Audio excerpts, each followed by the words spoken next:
Evening collectors, welcome again.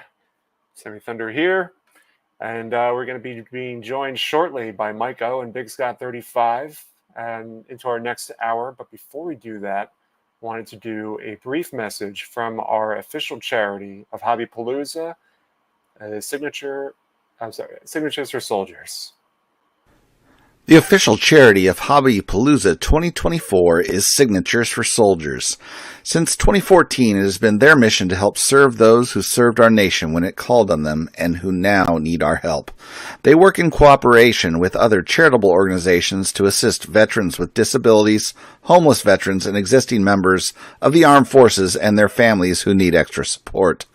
Their efforts have been documented in Forbes and Beckett magazines. They will be operating a booth at the National, which is their biggest fundraising event of the year, as it includes a charity auction with the support of Heritage Auction House. For more information, visit signaturesforsoldiers.com. To donate to Signatures for Soldiers for our Hobbypalooza event, please use PayPal Goods and Services to send your money. Last year, Mike's PayPal account was frozen by too many people using friends and family. I will happily donate the PayPal P myself to make your donation whole. Send it to jekoffma@yahoo.com. That was jekoffma@yahoo.com. For every $10 donated, you will have an entry to one of the pieces of artwork created by Scott of Reindeer Studios or Eric Fourleaf that they will be making live on their Hobbypalooza show. Additionally, at Fort collectors have 50 exclusive quad auto channel cards available to the first 50 people who donate and request one. In the notes section with your PayPal payment, at a minimum, please include your YouTube handle. If you want to get one of the autographed channel cards, also include your mailing address. Every dollar collected will be presented by check to Signatures for Soldiers at the National in Cleveland. Thank you for supporting this worthy cause. What is going on, everyone? MikeO, along with BigScott35, doing a little hobby talk here on Hobbypalooza 2024. Really proud that I've been able to be on every edition of Hobbypalooza. I've had the opportunity to host a show, so that's awesome. Of course, you guys just saw Signatures for Soldiers, the donations and stuff. I know they've been doing that on all the streams, so keep up with that. Scott, how you doing, sir? Oh, I'm doing just fine. Been watching some shows today, catching up. I think this is officially whatever. I missed 1 year officially, but unofficially we did the after show on your channel, I believe. And then I've been on somehow, some way with somebody else. So yeah, this is, I guess, the 5th year of it. So they're kind of all over the place. There's years that they were done on individual channels. There are years they're done on Bench Clear. Of course, For Collectors stepping up and taking it over this year, which is awesome. But hey, listen, Hobbypalooza is starting to wind down. There's still a few more shows, so check them out, of course.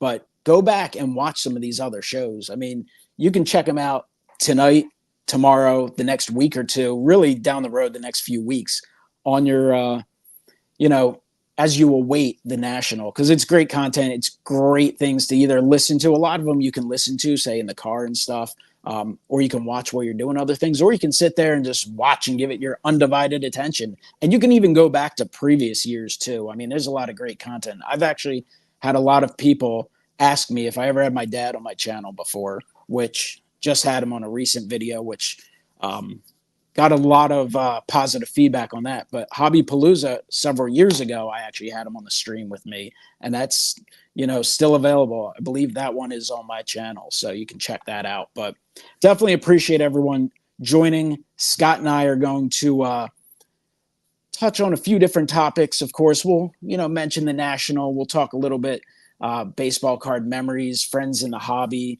talk about today's baseball. We'll see how much we can fit in to a 50 or so minute stream. We also have some cards to show off, so we'll do a little kind of show and tell, maybe talk about where we acquired them or why we like them or different things like that, because cards have meaning. That's what's great. It's an awesome hobby, and oftentimes you hear all about the values and stuff. And of course, value is important. I talk about that. It's very easy to be like, who cares about the value? Well, if you're spending a lot of money for a card, you're going to care to some degree about the value. That might not be the main factor or the main thing that makes it special to you. For some people, it is.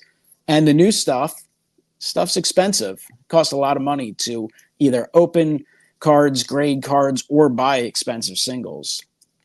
So appreciate everyone popping in the chat. I know I saw Bing Scott, Reese, ND Card Ranger, and Wesker Graff and that 70s card show. So appreciate you guys watching. But Scott, what are some reasons you collect baseball cards? Well, baseball was my first love. I used to just love baseball. Me and my dad, kind of connection. My mom, everybody was in. My grandmother, everybody was into baseball. So early, Big Red Machine. That's why I love Johnny Bench so much, and then carried me into Gary Carter. It was something that was year round for me at an early age. I love other sports as well, but baseball just took it for me. And I mean, you saw how I feel about baseball. I was lucky enough to go with you to the Hall of Fame last year, and it moved. Beautiful place in Cooperstown, New York. Hopefully, Yes. People get the opportunity to go there. It was just I hate to say it changed me because it's a sporting event. It's not an event, but a place to celebrate a sport. But man, it was eye-opening. Loved the history. I was a history major in college. Just loved it. And well, I mean, the thing is, it's very easy to say stuff like that. And of course, at the end of the day, we understand baseball's a game. Baseball cards are just a collectible, but they are more important. We can downplay them, but they build friendships. They connect memories. They kind of give you a guideline of your life. I mean, baseball, it's incredible. And listen, I love everything, and I'd love to collect everything. And to be honest, the one thing you hear a lot, and you hear it a lot, you've heard it a lot on Hobby Palooza. Be honest, there's a lot of vintage guys on here. I love vintage. I love pre-war. I think pre-war is more fascinating than vintage, but I mean, I still love vintage cards. It's great. And I love the modern stuff too. Like to me, I enjoy collecting all aspects. Mm-hmm. And while I think it's silly for newer collectors to not learn about vintage and eventually move into vintage to a degree, it's as silly to just collect vintage and not collect any modern stuff. Right. I mean, I don't get it. I don't understand how you completely appreciate one without the other. Like I understand having a main focus. My main focus in collecting at this point is the Phillies. It's not that I don't love everything. The last show, Craig, they were talking about what they'd do if they won the lottery. I'd buy more cards for sure, because I would expand what I'm able to collect, because you'd have a tad higher of a budget, of course. I mean, you can't do everything. But the reason I collect the Phillies, because I enjoy watching the Phillies right now. I enjoy thinking about great moments from the Phillies from the past. And it's not just, oh, wow, that was a fun game last week. I'll think back to 1993 and that run. I'll think back to 2022 and how much fun I had interacting with my fellow Phillies fans, fellow Phillies collectors, being at Game 5 of the NLCS when Bryce Harper hit the epic home run to give them the lead with my brother.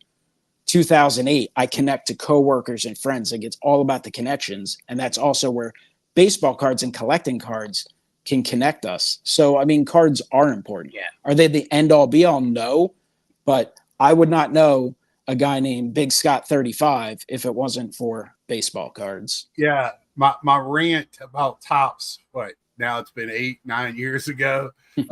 No, it wasn't that long ago. About 7 years ago, 6 years ago, connected me to you, to Nats, man.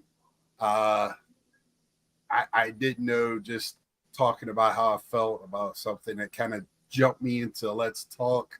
That was my first Let's Talk event. So that is with cards. Talking about events, I was living in Iowa where for the Cubs when the Cubs won their World Series, Iowa's where the AAA team is for the Cubs, so there's a big connection there. I just want to throw that in while it was a big deal. So I went out to the bars to watch the games. I didn't really know anybody, just moved out there, knew a handful of people. And I instantly, it was like this camaraderie for the game. And I don't collect cards, but I remember getting like Chris Bryant, rookie card when it mattered, and things like that. But yeah, you're 100% collecting and friendships. I mean, when you think about it, don't you think like when you were a little kid and like, I mean, I remember like having almost impromptu trading shows in my house with the neighborhood, with cards or flipping. Your dad talked about flipping cards. I did that. And as in flipping a card, not buying and selling cards. Yeah, that's right. We did that. It was almost like playing. We had a game where it was almost like playing war. So we did that type of stuff. We didn't put them in bicycle spokes, and I learned very early that rubber bands damaged them. So I would put cardboard around them and then put a rubber band around them. Yeah, as a kid, like I remember lining up, we'd make lineups with the cards. Like you'd have a center field for, and just line them up next to each other and be like, oh, my team's better at doing that with my brothers. I remember opening packs with my dad. Especially like what got me started was 1989 Topps. I got a few packs as a birthday gift, a party from just some random neighborhood kid. And like going through them with my dad and him telling me about it. And like when growing up, we didn't like ask for a lot because we weren't super struggling, but I was one of 6 kids. So the dollars did have to be stretched. So like it's not like we weren't told to not ask for stuff. We just, instinctively just didn't. But I remember like being like, Dad, do you think we could maybe get some more of these? I didn't think, 40 years old later, 35 years later, or whatever it's been that, I'd still be so involved in cards and then even involved with him still, but I'm happy I am. And those are the memories and the moments that you make when you're a kid and then you get older and you go and then you eventually, start finding stuff on YouTube. Then you start reaching out to people. You send a Wesker Griff type of guy a message and you end up meeting up at a Phillies festival at some point. And then before you know it, you're going to local card shows and national card shows. And then you're going to the national every year, looking forward to hanging out with those friendships you've made in the hobby. Did the 89 have the hanger solo packs? I don't remember. They had like fat jumbo packs, and I think they had. I know like 89 Donners did. I think Topps had. Yeah. Topps did as well. I just, man, being in 89 is when I graduated high school, so I wasn't riding my bike around too much. But in the early 80s, me and my friends would you'd ride your bike to school in the morning. We stop at 7-Eleven every morning and look at those hanger racks to see who was on the front and the back of them, trying to get your, whatever favorite star or superstar of the time. I remember that like it was yesterday. I go into that same 7-Eleven when I go back home, and it's just brings back this flood of memories. I know I went there one time and I popped my tire on broken glass or something and had to walk my bike back home. But those are the type of memories that are just awesome as a kid, and cards. And not too many kids took cards to school, or I don't remember anybody doing that. That was the beginning of MikeO's card shop, by the way. My neighborhood and a lot of kids fell out of it kind of early. I got to middle school or junior high and high school, and it started being, I kept them in the closet. I kept them, I didn't have them out. It was kind of a hidden hobby for me. I think it's probably like 2nd grade, maybe 3rd grade. Pretty sure it was my dad who put me up to it, by the way. I don't clearly remember, but I definitely brought some cards to school and sold some cards. Obviously extras. And I remember I sold a 1990 Fleer Ricky Henderson to a kid for like 20 cents. And he put it in his pocket, crinkled it up. Then he decided he wanted to buy a soft pretzel, which was like a quarter back then, and wanted to return it and get his money back so he could buy his pretzel. I was like, no, you damaged the card. So, of course, he told on me. And next thing you know, I got sent home with a note. So I got in trouble for that. But Your first didn't eBay get down. in trouble at home. Yeah, I guess so. Yeah, I just, we didn't have that. I've heard a lot of stories. I just don't remember that really happening. We like to flip quarters in the bathroom and stuff like that to win. That was our gambling in school. But yeah, I just and another big memory as a kid is Brooks Robinson coming to our ballpark at a Little League tournament and signing. I remember riding my bike home, 4 or 5 blocks. I had to go home, ran home, got my Brooks Robinson card to get signed. I remember it was like a leader's card where like a 7. I can't remember what year it is right off the top of my head, but it's right. It's a dual pitcher. It's an awesome card. I thought I had it sitting back here. I do not. It wasn't that serious, Carlisle. What did he say? Did that incident go on my permanent record? Carlisle, he's got some good ones. But yeah, I those things like that. You go to a lot of minor league games. I went to a lot as a kid. I mean, getting autographs at the games was awesome. I was too young. I remember seeing Dale Murphy, but I was too young to like go up and get his autograph. My dad probably could have used me to get an autograph from him, but I was a little too young then to really know. Yeah, I used to get a ton of autographs in the early 90s from Phillies players and stuff. And then as I got older, I started to try and do more of like the charity events. But unfortunately, a lot of those have gone away since COVID. But I do remember, I don't know, it was 2015, 16, before Aaron Judge was a big deal. I used to go to a lot of Trenton Thunder games because that's technically the closest professional team to me. So I used to shoot over there a lot, just catch games. And I like remember seeing Aaron Judge just there, and he would sign some autographs, and I just didn't bring stuff with me. I'm like, damn, I should have gotten a few signed.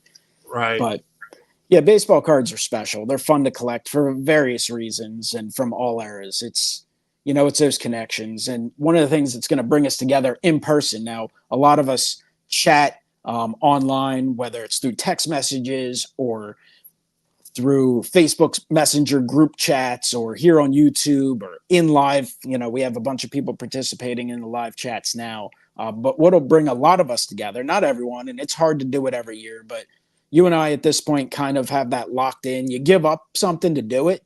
Maybe you want to go on a different baseball trip. Maybe you'd like to do another vacation, but you got to block that week off for the National. Right. We're not going to spend forever, but, what are some things you're looking forward to for the 2024 National?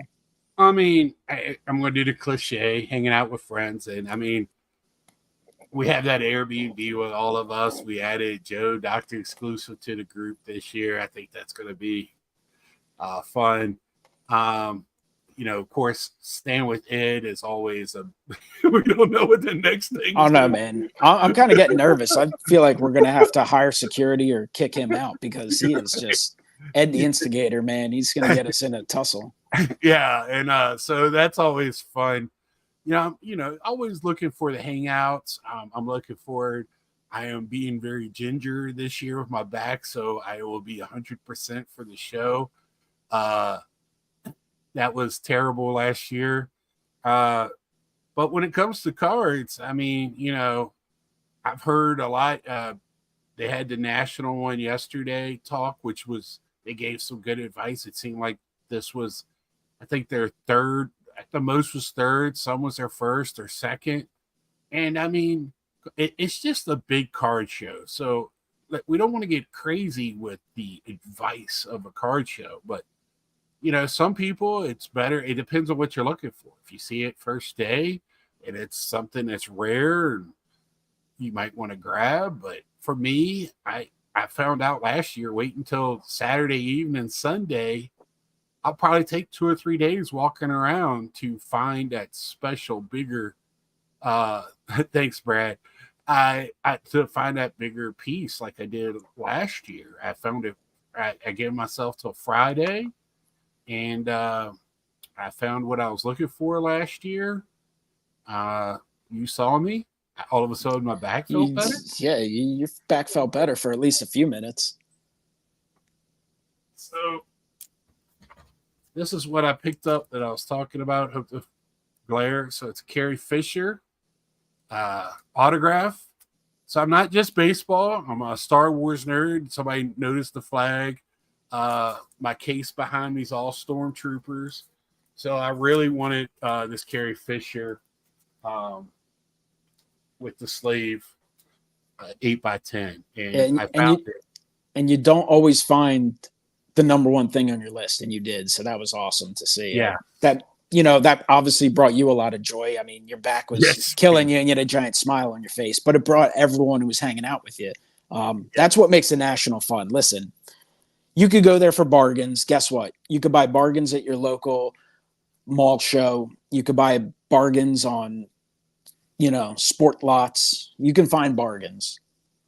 You can buy some vintage. It's always awesome to buy in person because you can get a better look at it, of course. But guess what? Vintage is available all day on eBay, and it's available all day on any of the big auction houses. Same thing goes for pre-war. Now, there's stuff you will only see at the National, and it might only come up for auction every couple years if it's a rare enough piece, but you can find it elsewhere.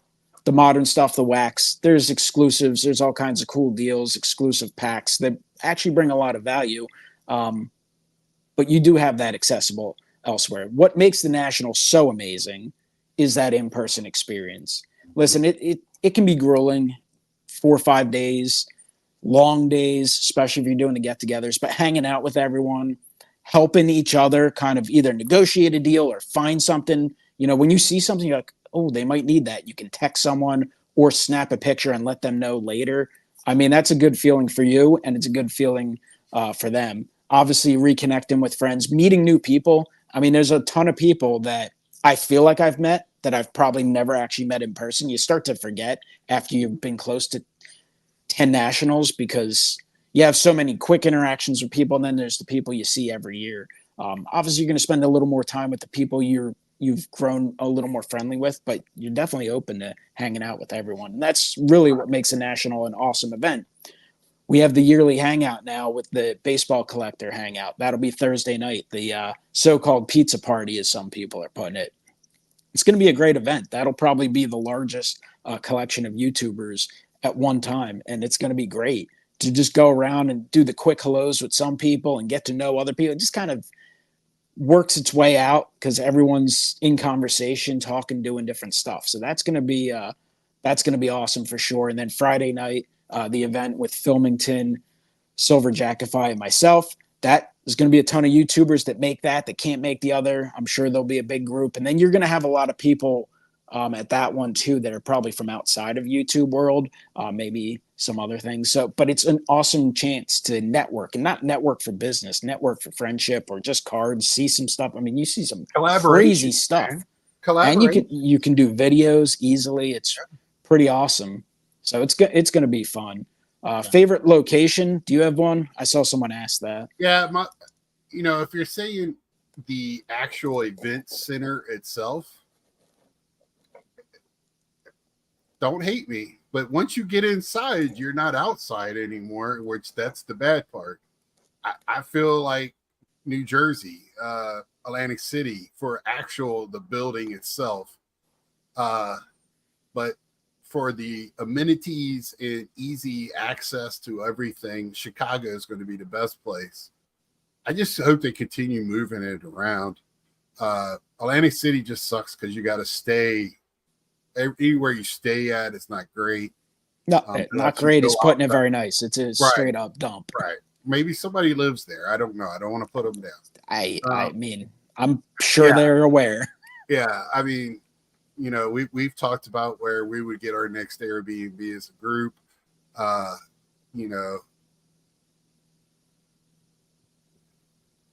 Great thing. Yeah. But and don't get me wrong, Cleveland's number 2 for me. it's really close for building. I mean, and the reason why Chicago, I don't like the way the buildings are shaped up. I've seen an early floor plan for next year, and it looks like they're going to do it in reverse, where you go into the right where they had a lot of the area not used last year. So I'm interested to see how they're going to set it up next time, because if it's that many people and it's that hot again in Chicago, that's another thing. I mean, Chicago, they've had issues 2 shows in a row. Chicago gets a pass, big time. Right. And look, don't get me wrong, like eating and stuff, you still like, yeah, there's some places to walk to, but it's such a tourist trap there. Some of them are long waits. Certain places, right. If you want to go to it, you got to go. Or you have to go sit in the sun when it's 110 degrees outside. Yeah, it'll be interesting to see how Cleveland is this year. I expect it to be great. I mean, I enjoyed my time there last time, but obviously this is a different beast. The National was like a totally different experience last time I was there. So we'll see how they handle the expected increased volume. I mean, I don't know. Maybe it will be a little less crowded than last year. Definitely Cleveland is listen, they're all awesome. All the Nationals are great. I like AC because it's not far from me at all, but you fear for your well-being at times while you're in Atlantic City, and especially like you don't want to leave anything in a car, and borderline worried about leaving stuff in a house or hotel room as well. So that's the biggest issue there. I'm definitely with you. I'm anti it being in Chicago every year. I don't want it to be the Chicago show. It loses a little luster to me. Yeah, so I just hope for the future to see it bounce around a little bit. Right. And I mean, venue is very important, but you're not all the time in the building. And what's good about the one thing that is good about Chicago is all the hotels. But if they sell them all to all the people that are going to be working at the show, then that's no good for the people that are going to the show. So it doesn't really matter. So, you know, James, it is nice. Chicago is nice for the biggest part because it's not really in Chicago. It's in Rosemont. Yeah. So you're not. Yeah, it's going to take, if you're at the Chicago, like, I guess Cleveland, like if you want to see a baseball game, Cleveland, you're probably only 25 minutes from a Guardians game. AC, I mean, you're hour at least. Solid hour for a Phillies game, like probably a little more if you don't smartly avoid the traffic. And then, I mean, if you're in Chicago, the Cubs, probably like a 35 minute Uber ride. And then, I mean, the White Sox, forget it. That's going to take you an hour or so.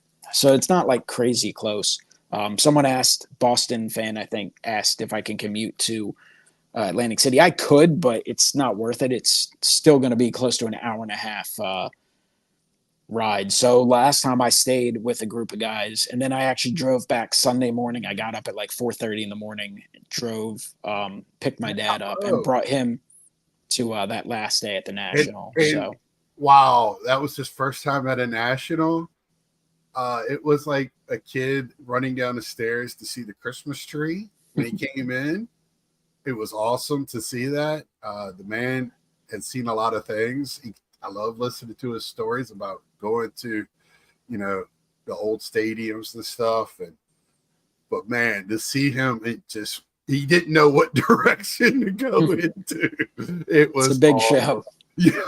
Yeah. So it was just and what a great guy. It was a fun day with Papa O. That was a fun day. All right.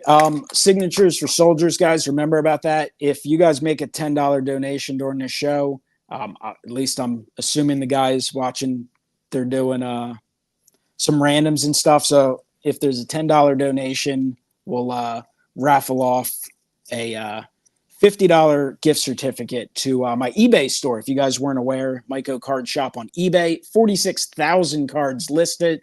Some old stuff, some new stuff.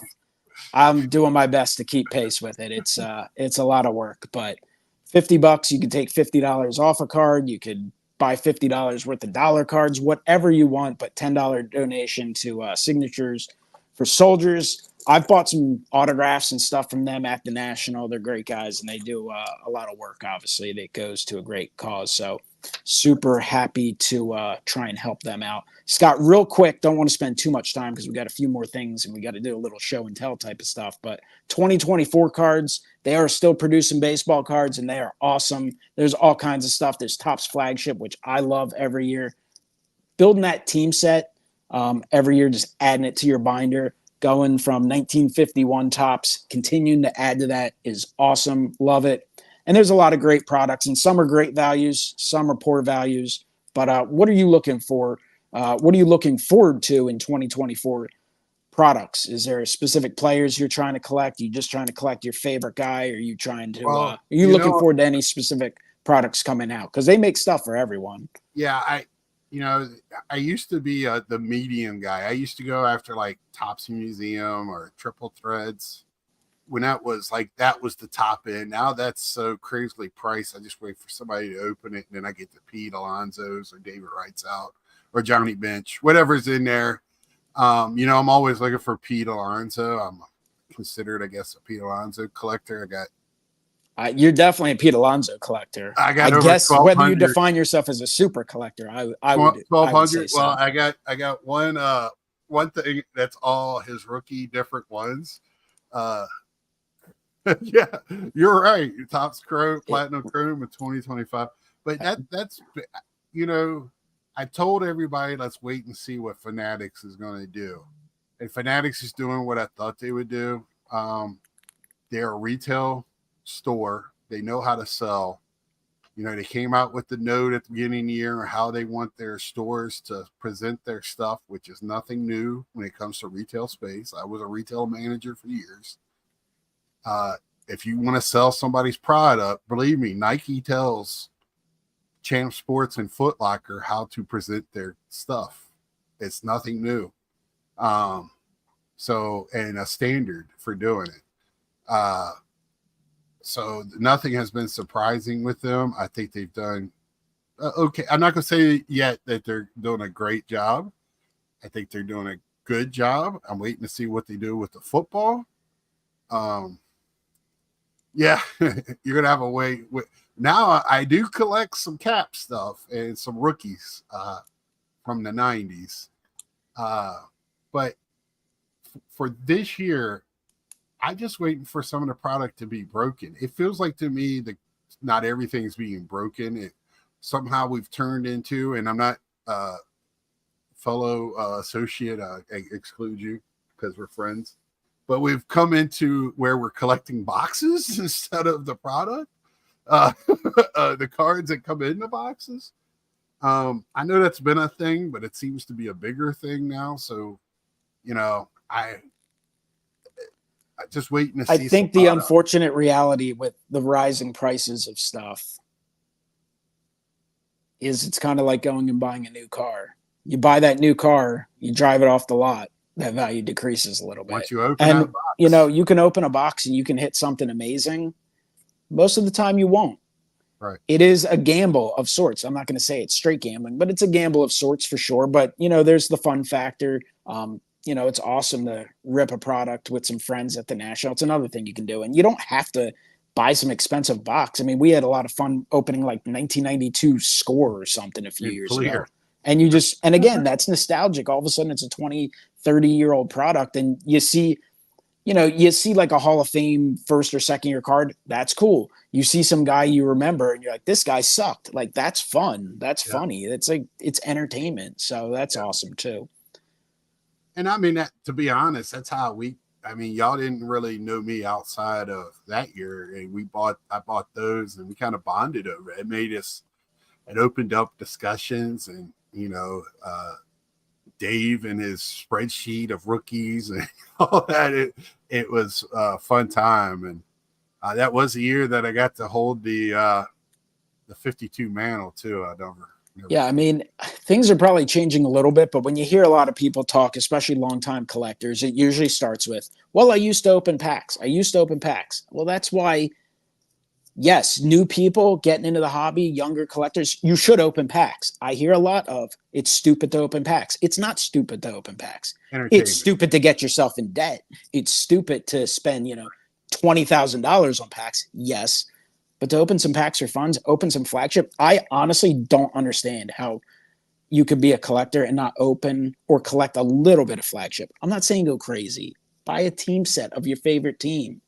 It's fun. It builds on the legacy of that flagship set. That's awesome. Like, again, that's just my thoughts and opinion on it. Everyone's going to have many, but there's not many people that start collecting by buying, cards encased in plastic. That's just not the way. I mean, nowadays you probably have more kids who just buying Joe Burrow Prism cards, which if that's what gets them involved in the hobby, if that's what gets them, distracted from other realities of life, good for them. But you got to find a connection. That's what keeps you in the hobby. So, I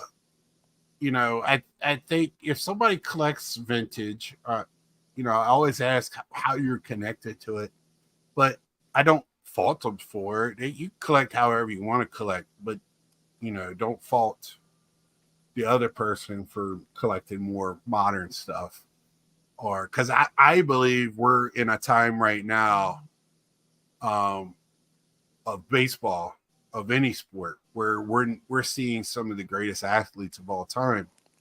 And I mean, we were seeing things on these sporting fields that never been done, where you're seeing constantly 100-mile-an-hour fastballs, and you can tell me they got a different type of gun or whatever. Back in the 50s, the only way they could have timed it was run a car beside the ball. And I love reading and seeing. I mean, my greatest that year, at 1 year, I go to the National. I'm about to show some cards here. Well, we'll show some in a few seconds. I just want to, because I like my vintage too, and only buy it in person. We always talk about that because I got to buy what I can afford. So I got to make sure all my dollars are in the right place. But I just want to say that because we don't want to fault anybody for how they collect, why they collect. But I just want you to be passionate about it because it'll keep you into collecting. I think my whole point with it, so I consider myself a pre-war collector, a vintage collector, and a modern collector. I literally have all of it, and I enjoy all of it. When I go to the National, I definitely search out the pre-war because that's the stuff that is most difficult to find. I really like the modern stuff, and I look forward to checking out a checklist and seeing what Phillies might be in certain sets. If it's a set I want to pursue certain cards in. But again, that's available. It's constantly available, right? And vintage, I love vintage, but it's pretty easy to acquire. Now there's specific cards I definitely will target. Like I still need my Hank Aaron. I'd love to pick that up at the National. But yeah, that's one of my target cards. It's just there's always that battle and that little war that starts going on between you got to collect vintage. You're stupid if you're buying modern stuff. Right. And then there's the war of who wants the dead guys, who wants this old stuff. It's like, it's all baseball. If you truly love baseball, it's amazing. I love doing some of that little research on even the pre-war guys. You read the story about the guy who played 8 years in the big leagues and then ended up buying a peach farm down in Florida. And then you, of course, have the vintage guys and that lore there. And then the new guys following, seeing how it's reality TV. But baseball, the game old and new, I did want to touch on real quick because I want to do our little show and tell. But I think one of the things for me is there's just more good baseball players right now. There just is. Especially that time period from the 50s and 60s. It's really glorified, and there's obviously awesome players. But I think there was more separation then. I think you had the superstar absolute legends. And now, obviously, you still have some Hall of Fame players, some great players. But the reality is there's more good players now overall because they're coming from all over the world. Right. And then they're being trained and coached up and just the performance and all that. And I also think that's era kind of the way it is. That era has been romanticized because we do have film of it, and you have people like the Burns 9 innings. You have, back in the day, I could watch stuff on ESPN where they were talking about, I watched the old home run derbies, the black and white days where they did them at spring training.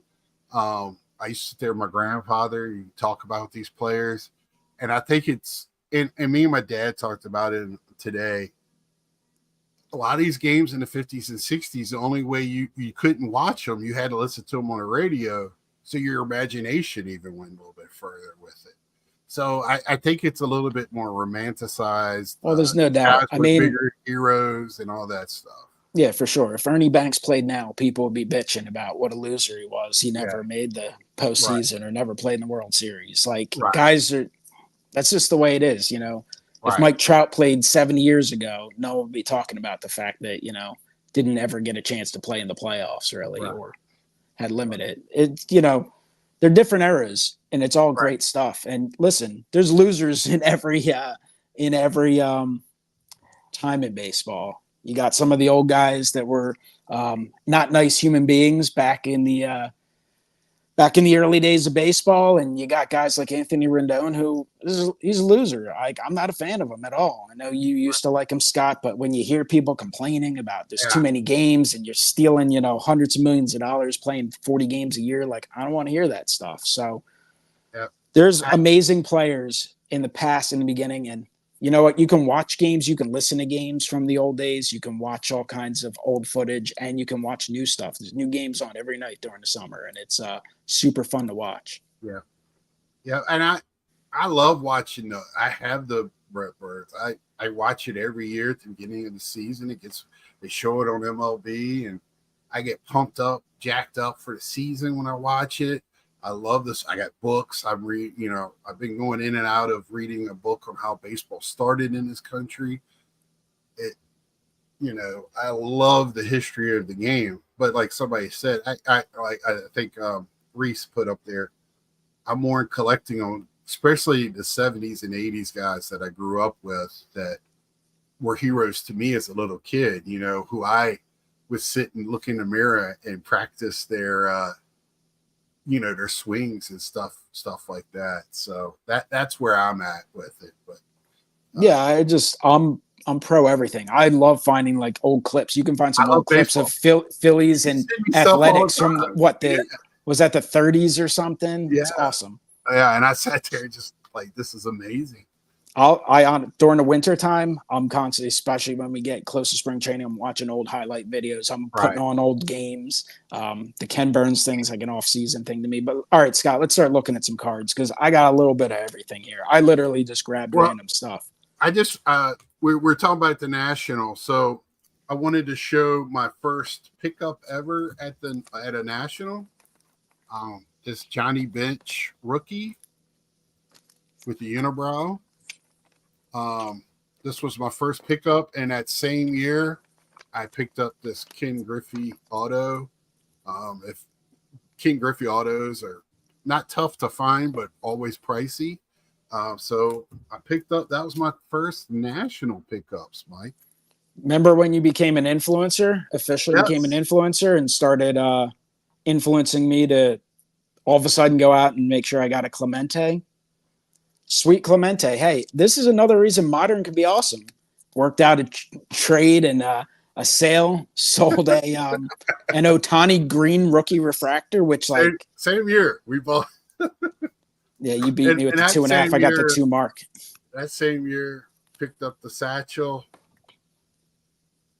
and then I worked out. I came out so far ahead that I could move up, and I got a little bit better Gretzky than I thought I was going to be able to get. Got a 4. So love that.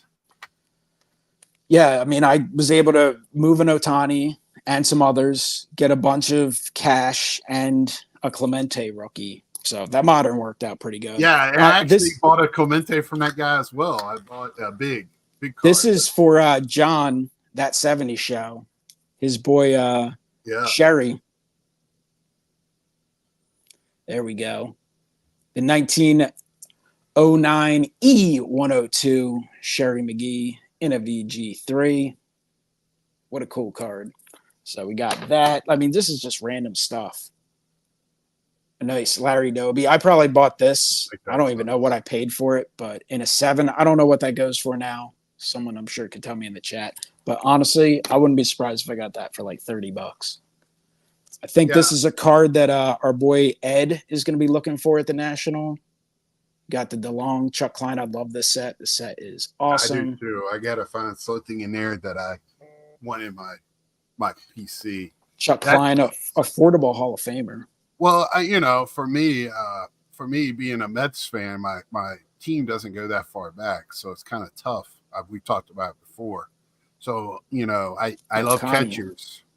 So, I picked up, I'm looking for certain catchers this year too at the show. So, if I can find those, Campy or, something like that. See, they're not all Phillies cards. Got Jackie Robinson. As Pepino Man would say, a Ron Say rookie, but we all know it's a Mike Schmidt rookie. Yeah, I picked that up at the I heard y'all talking about it before at the Chantilly show. I got the Schmidt rookie. Here's my Jackie. I got the, that's one of my all-time favorite cards. I got one of them. This means a lot. This comes from my dad's collection. So this is a forever definite card, and also this one came from my dad's collection as well. These stay right here beside me all the time. Actually, Ron Fig was with me when I bought that Satchel Paige, I think, at the show in Chicago. If I remember correctly. I know we talked about it. I think he was with me when I did it. This is a 32 U.S. Caramel, Chuck Klein. I love picking up some Chuck Klein Phillies Hall of Famer. You don't hear a lot about him. I mean, I'm sure you do on my channel, but even look, more modern day player, but this guy freaking retired, like 8-9 years ago at this point? Chase Utley. I know he's not your favorite, but there's a gem mint 10. I'm glad Chase I'm off Utley. screen right now. Willie Mays. MVP card in a 3.5. This is one I opened a random box. I was like, oh, cool. There's a Willie. Old school Allen and Ginter action. This was a national purchase. I need the bigger one at some point. I looked for this forever. Like, obviously, I'd seen it here and there, but this is just such a cool set. Now I've run into so many of these in the last few months, but already have that. Here's another pickup a couple years ago during the Aaron Judge craze. Took some extra Aaron Judges and did a little trade, and I think I did pretty well. That's a beautiful Ted Williams. Yeah. I mean, look at the color on that sucker. I love that here. Yeah, that leaf. Yeah. Minnie Minoso. He was dirt cheap for a while before he got in the Hall of Fame. Then you got greats with that Sapphire Shine. I mean, some of these Sapphire cards are just beautiful cards. Like, how do you not love that card? I mean, look at that. And with that classic swing. Beautiful, from a home run derby. Yes. Some of that cool oddball stuff. 1964 top stand-up. Johnny Callison, fan favorite here in the Philadelphia area. You still hear stories about him. And I've been so fortunate to hear so many stories in my life about, some of the players of the past in Phillies baseball. And that's another thing. Like, that'll influence me sometimes to pick some cards up. So I love food and beverage. This is another one from my dad's collection. I thought I would pull this out. Willie Mays. I mean, and then these are a couple I bought as a little kid from my local shop. I probably paid next to nothing for them, back in the 70s and early 80s. So I thought I'd show some Willie Mays. Yeah, man, got to get that time machine, go back and buy some vintage and pre-war when it was so cheap. The Willie Mays thing this week's kind of been, tough. So what a beautiful card. That is. That's on my list of wants right there. One of the first action shots, one of the best action shots. Yeah. Here you go, 1933 Tattoo Orbit. Ed's boy Chick Fullis. And listen, you can buy some old school guys, some Hall of Famers, in some old school styles with a modern shine. Yep. Jackie Robinson, Allen Ginter. These Allen and Ginter Chrome Minis are beautiful looking. They didn't make a lot of them. I mean, the print run on them depends on the year, but they're anywhere from like 300 to 500. And honestly, you can get them pretty cheap. They're a couple bucks a piece. There's another Willie. Good old Willie Mays, 68 tops. And look, listen, some guys just mean a lot to you. And it's fun to collect stuff, even from different countries. You got Charlie Manuel, 1975-76 Calby. That's a Japanese card. That's a Robert special there. That is that my boy Robert, who will be at the National, got that for me. I asked him, "Hey man, you find any Charlie Manuels?" And he ended up buying them from him, shipped them to me. There you go. There's a Tops Now card, one of these things you can buy on demand. Piece of base from the Phillies winning the pennant in 2022. Again, listen, fun season, but a sensational playoff run, like just literally not expected. It was kind of one of those, it broke the long drought. Happy to be there. And then they just got things rolling, and to experience that and to experience that game 5 with my brother who lives down in Maryland. Like, we got to hang out, and it was like old times. It was awesome. This is my most unusual autograph right here. If you know wrestling, Bruno Sammartino knuckle card. That's his knuckle print autograph. Just thought I wanted to bring something a little bit different. Oh, that's definitely different. And this back here is my favorite. This is the Mount Rushmore catchers. Fist. Got that sucker at the card. National too, right? Yes, sir. I brought it home, and the only thing I could find it to make it in is I rolled it up and put it in a bat holder to bring it home so it wouldn't get damaged. So here's a nice relic card. Beautiful Richie Ashburn from 2010 Topps Tribute. The old jersey pieces. That's sweet there. Then you got like cheap stuff like this, like 1989 Hall of Fame sticker book. Ed Delahanty. Listen, I would love to get a Playing Days Ed Delahanty. I am not in a position to buy one right now, but I was able to buy this for a couple bucks, so that's pretty sweet. Roy Halladay, beautiful autograph. Was lucky enough to watch him pitch, was lucky enough to be at his postseason no-hitter, the second postseason no-hitter in Major League history, had the honor of getting to watch him every 5 days during his time with the Phillies. Sadly passed away early. I have the memories of being at a game with another brother of mine when he threw that no-hitter, watching him. I mean, that's awesome. That's why watching the game, connecting the cards, he's a baseball legend. He's a Hall of Famer. It's awesome. There's a Harper from that moment when he hit the home run. Can I tie in our stuff together tonight? Yeah, let's go. We only have a few more minutes, but right. That's why I was looking. So we were talking about friendships and building. This is like Gary Carter, my favorite player all time. Love Gary Carter. If you watch my channel, you know that. I bought a huge collection a couple of summers ago, but this was gifted to me by the one and only MikeO. This has a prestigious spot in my collection up here. And this are the type of things maybe I wouldn't buy for myself, but he found it and got it for me as a gift. So those are the things that this hobby, the friendships, that brings. I just want to tie that together. Allen and Ginter, Steve Carlton, greatest lefty that doesn't go for anything in the hobby, unfortunately. Cole Hamels just retired as a Philly, helped bring a world championship to the Phillies. And talk trash about the Mets. There you go. That was awesome. Stanley Glenn, he was on the Philadelphia Stars, autographed Allen and Ginter card. He's from Philadelphia. That's sweet.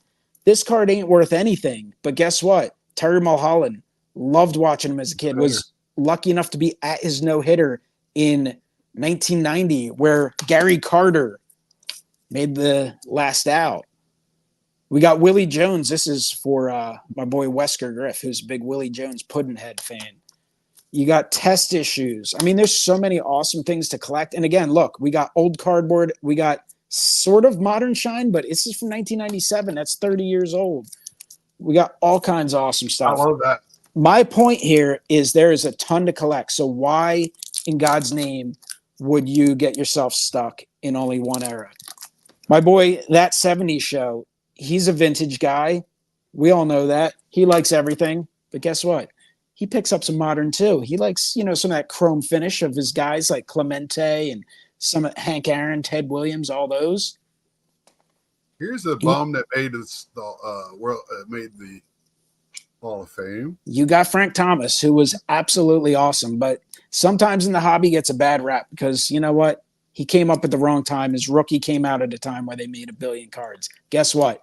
Better chance, cheaper opportunity to pick up an awesome card, an awesome player at a cheap price. He's BigScott35. Check out his channel. He does videos almost every day of the week. Mondays, he does a baseball show with his dad, which is amazing. Sunday nights, he does live Let's Talk. He does Wednesday pickups all over YouTube. Awesome guy. I mean, listen, nobody's perfect. He's a freaking Mets fan, so he ain't perfect, but he's awesome. Check his channel out. I'm MikeO. I've been on YouTube for a long time. I've got from Radio Studios. I'm assuming I got about 1,500 videos, so I have tons of stuff I've shown off, all sorts of stuff. Grading submissions, mail days, collection showcases, card show recaps. Appreciate checking me out. Signatures for soldiers. Make sure you donate.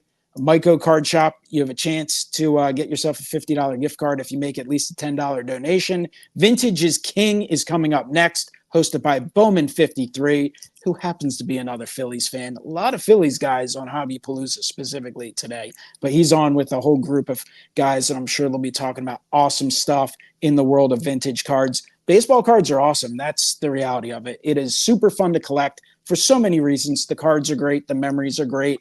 Looking for stuff and anticipating the next thing is great. And of course, the friendships we make.